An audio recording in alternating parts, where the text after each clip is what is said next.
sobat, saya Taga dari channel Sobat Akuntansi Indonesia, berbagi tips dan informasi menarik seputar dunia akuntansi di Indonesia. Oke, pada video kali ini kita akan membahas belajar software hotel untuk pemula part 3, reservasi. Jadi benar, ini adalah part ketiga, merupakan bagian dari playlist belajar software hotel untuk pemula. Jadi untuk sobat sekalian yang ingin mengetahui video-videonya, jangan lupa subscribe channel ini ya. Dan untuk video sebelumnya kita cantumkan pada kolom deskripsi. Tanpa berbasa-basi lagi, kita akan masuk pada pembahasannya. Let's get started. Oke, seperti pada judul, kita akan membahas tentang part reservasi. Pada Armadillo Hotel, menu reservasi dapat kita akses melalui submenu ini atau shortcut ini, booking, atau melalui menu operasional reservasi. Sama saja. Jadi untuk mempermudah, langsung saja kita klik shortcutnya ya, di booking ini. Nah, ini merupakan halaman awal dari menu reservasi. Jadi di sini di atas ada untuk sort ya, untuk kita melakukan sort data. Di sini merupakan untuk menampilkan list reservasinya.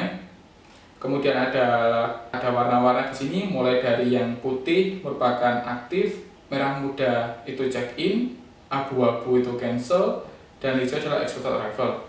Untuk penjelasan lebih detailnya akan kita bahas setelah ini. Kemudian di bawah ini ada beberapa tombol, mulai dari isi baru untuk mengisi reservasi baru, edit untuk mengedit reservasi, cari, ini kurang lebih fungsinya sama kayak men-sort ini ya. Blok kamar ini adalah memilih kamar, tagih rutin harian ini memberikan tagihan kepada tamu yang sudah melakukan reservasi, advance deposit ini ya advance deposit.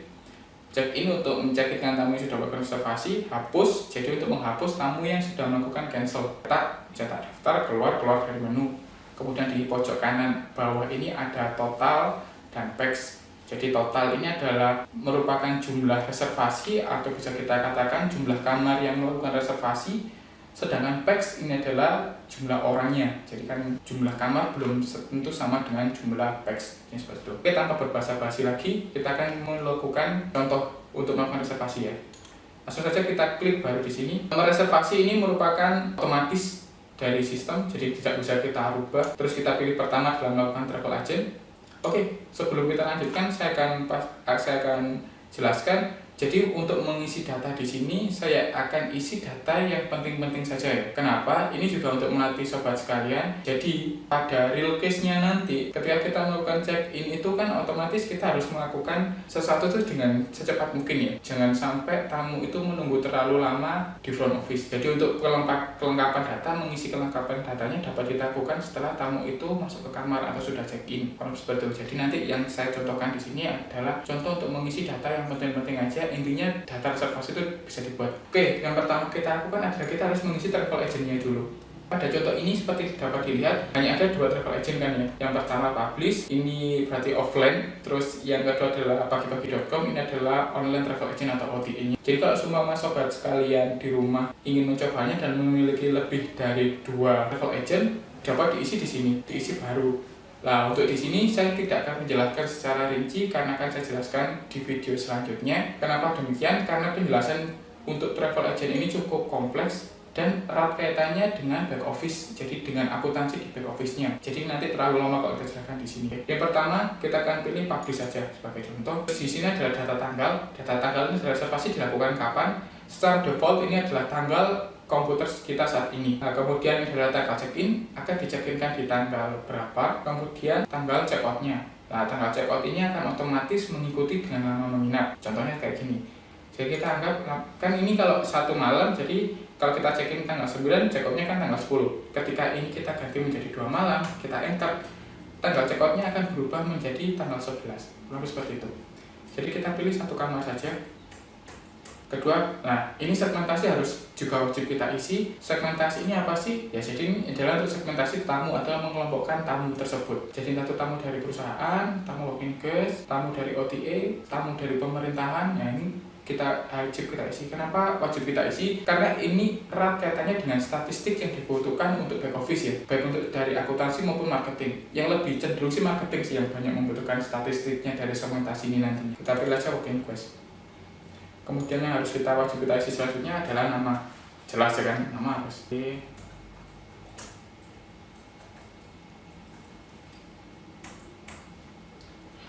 Kemudian yang wajib kita select adalah ini status. Nah, status reservasi sendiri ini kita bagi menjadi 5, dari walk-in, open, confirm, deposit, dan cancel. Akan saya coba breakdown satu persatu. Walk-in. Walk-in ini apa sih? Yaitu adalah tamu yang datang tanpa melakukan reservasi terlebih dahulu. Jadi biasanya kalau tamu tiba-tiba datang ke hotel kita langsung reservasi dan menginap di hari itu juga, itu bisa kategorikan sebagai tamu walk-in. Kemudian kedua adalah open.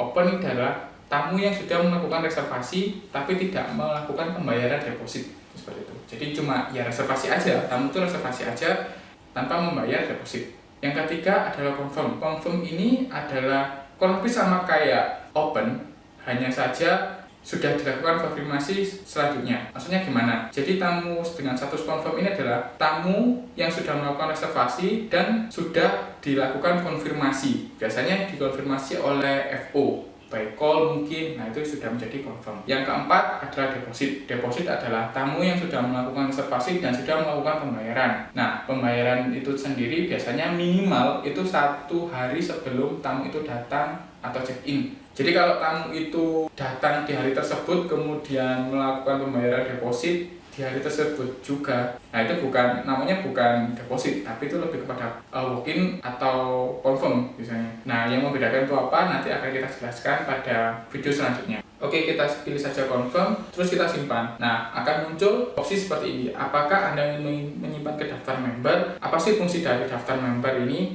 Member ini ya seperti member-member pada umumnya. Jadi ketika nanti ada tamu yang repeat reservasi ibaratnya gitu kan, atau tamu yang sering menginap di hotel kita, tamu tersebut bukan member atau tidak melakukan repeat reservasi, ya kita klik no saja seperti ini. Nah, kalau sudah selesai akan muncul notif seperti ini, data sudah disimpan. Nah, ini adalah contoh yang pertama. Ini contoh publish untuk 1 kamar. Jadi kita akan mencoba untuk ngecek atau membuat reservasi untuk grup. Caranya sama, kita pilih travel agent lagi. Ini kita anggap untuk check in di tanggal 10 gitu kan ya. Kamar nginapnya kita buat 1 malam aja, kamarnya kita buat 2.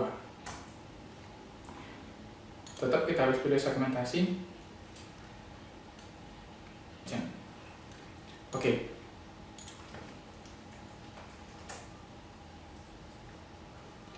Yang membedakan kalau kita melakukan reservasi secara individu dan grup itu ada pada data reservasi ini. Ketika reservasi individu, grup ini kita isi trip atau kosongnya aja seperti ini, minus seperti ini tidak apa-apa. Tapi ketika kita men-check-in-kan grup atau melakukan reservasi grup yang lebih dari 1 kamar, maka harus kita isi. Kalau tidak, akan muncul notifikasi seperti ini. Jadi ketika ini kita isi strip aja ya, kita klik simpan, akan muncul seperti ini kan.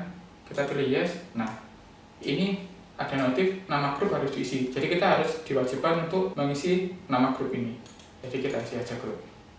Fungsinya apa sih kok kita harus mengisi nama grup? Nah, ini untuk memudahkan kita ketika kita akan mencari data. Ketika kita akan sort data tersebut, kita ada pilihan sort by group. Jadi akan memudahkan kita banget. Mau itu dari front office-nya atau mungkin dari marketingnya ya, ketika dimintai data grup ini tolong dicatatkan. Itu akan memudahkan ketika data tersebut atau reservasi tersebut sudah kita daftarkan grup sebelumnya. Ketika ini sudah kita isi, maka kita simpan. Ya, akan bisa kita simpan.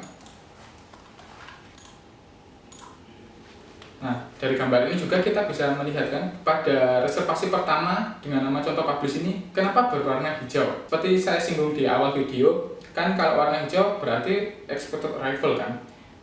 Kenapa contoh publish ini berwarna hijau? Karena contoh tamu dengan nama contoh publish ini akan check-in di hari ini atau dijadwalkan untuk check-in di hari ini, makanya berwarna hijau atau expected arrival. Sedangkan 2 tamu yang lain atau dengan grup yang contoh grup tadi, dengan nama contoh grup tadi, itu kan akan check-in di tanggal 10.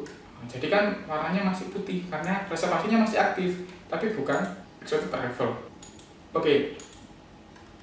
Dari tadi saya singgung kan, ketika kita melakukan reservasi, apalagi dengan reservasi walk-in, kenapa harus kita isi data-data penting? Terus, kapan kita mengisi data-data yang lain seperti alamat, nomor telepon, dan lain-lain ketika kita sudah mendapatkan KTP gitu kan? Nah, kita dapat mengisinya itu ketika tamu itu sudah masuk ke kamar. Dan cara mengisinya mudah saja, tinggal kita klik tamu tersebut, kita klik edit.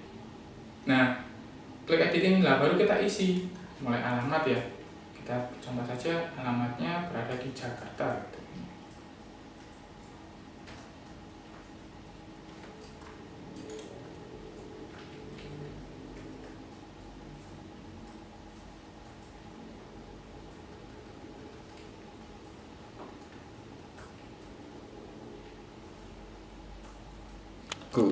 Oke, setelah kita isi semuanya di data yang kurang tadi, langsung kita klik update. Berhasil diupdate gitu kan ya.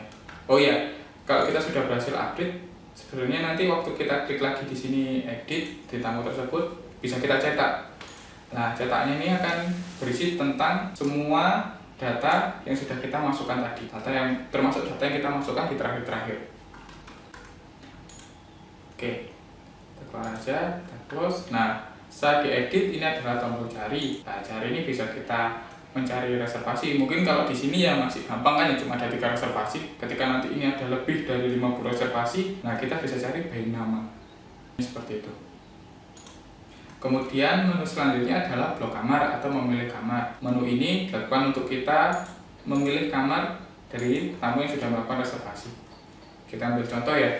Jadi di sini kita klik dulu reservasi atau kamar atau nama tamunya, kita klik blok kamar. Nah, kita bisa pilih langsung dari sini atau bisa kita pilih dari room layout. Room layout ini kurang lebihnya kayak kita milih kursi di bioskop loh, gampangannya. Oke, langsung saja tamu reservasi contoh tadi ingin memilih kamar 103. Ya udah, kita klik aja kamar 103, kita pilih. Oke, maka di sini akan munculkan ya blok kamarnya 103. Untuk selanjutnya kita isi juga.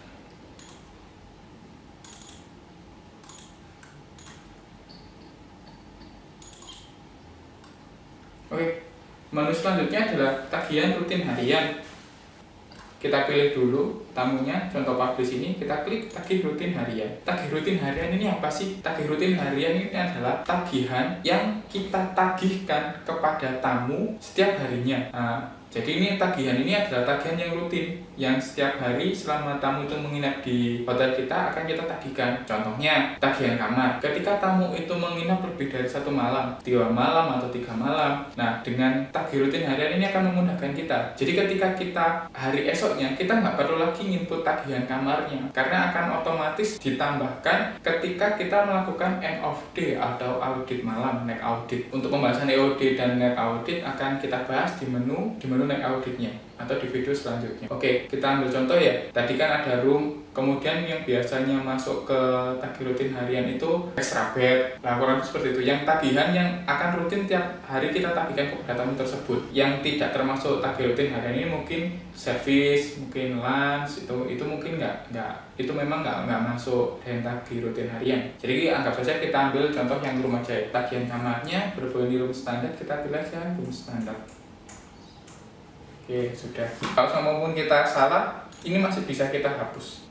Sudah kita isi, hal yang sama kita lakukan pada tagihan yang lain. Berhubung ini masih check-in-nya masih besok, ya udah kita nggak usah. Kemudian ada advance deposit menu selanjutnya. Nah, ini akan kita bahas pada video tersendiri karena pembahasan advance deposit ini cukup kompleks, baik itu di front office maupun nanti di back office-nya. Berhubung ini akuntansinya cukup kompleks, jadi akan kita sendirikan saja. Setelah semua terisi, dapat kita check-in-kan. Oke, berhubung ini kan yang reservasi pertama sudah kita isi namanya, tagihan kamarnya sudah kita pilihkan kamar juga, langsung kita klik check in. Nah, otomatis warnanya berubah kan, akan jadi pink check in. Nah, fungsi dari warna ini adalah untuk mengidentifikasi reservasi tersebut. Kemudian ada hapus, ini adalah untuk tamu yang sudah di cancel terlebih dahulu ya, nanti bisa dihapus. Kemudian cetak, nah cetak ini biasanya dilakukan untuk mencetak expected arrival. Nah, contohnya seperti ini, kita akan mencetak untuk check-in besok. Yang sering dilakukan seperti ini memang. Kita akan mencetak tamu expected arrival untuk besok. Kenapa? Karena data ini biasanya digunakan atau diperlukan oleh divisi F&B untuk menyiapkan welcome drink. Biasanya seperti itu. Jadi yang untuk tamu besok datang berapa, nah, kita bisa cetak di sini. Setelah kita klik ini, kita pilih reservasi besok, langsung kita klik cetak aja. Nah, ini akan muncul laporan seperti ini. Biasanya ini yang nanti diminta. Setelah itu ini keluar. Yang terakhir ini adalah total dan PAX. Nah, total ini adalah total reservasinya, tergantung dari data yang ditampilkan. Ketika ini kita tampilkan semua, ya total packnya ada 3. Jadi ada 3 reservasi. Yang satu sudah check-in, yang 2 masih besok check-innya. Packnya ada 6. Nah, kita bisa lihat di sini ada 2, 3 kali, berarti ada 6 orang. Oke, mungkin kurang lebih begitu penjelasan kita tentang reservasi. Jika sobat ada yang masih bingung atau ingin ditanyakan, bisa menanyakan pada kolom komentar. Jadi jangan sungkan-sungkan kalau sobat masih bingung, bisa tanyakan langsung saja pada kolom komentar. Kami akan berusaha sebaik mungkin untuk menjawabnya. So, thank you for watching. Jangan lupa subscribe dan like channel ini, dan jangan pula lupa aktifkan notifikasinya. Bye, keep watch.